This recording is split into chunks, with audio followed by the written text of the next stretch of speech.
哇，小弟你啲魅力真係沒法擋啦！你嘅魅力啦，我相信現場嘅觀眾朋友，我哋嘅參加者都知道啦，由台灣帶到翻嚟香港，見到我哋啱啱30位嘅參加者喺台上嘅表現，你有冇啲説話想總結送俾我哋嘅參加者呢？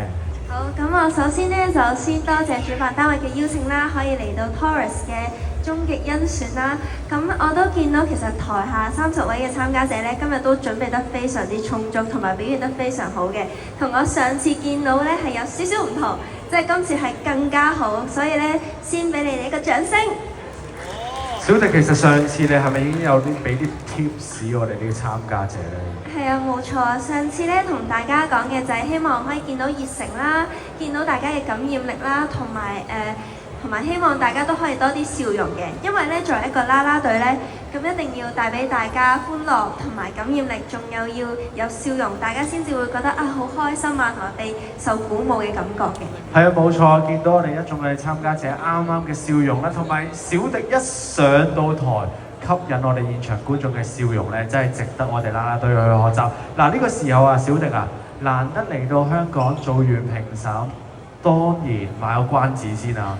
我哋啲現場觀眾有機會喺你身上學翻2下舞步喎。係啦。哇！小迪，你有冇諗到啲咩 step 去教我哋嘅現場觀眾嘅手啊？咁我就希望同大家有啲共鳴嘅。咁舊年呢，有一隻3陣舞咧都非常出名，咁希望咧可以邀請到觀眾咧同我一齊跳嘅。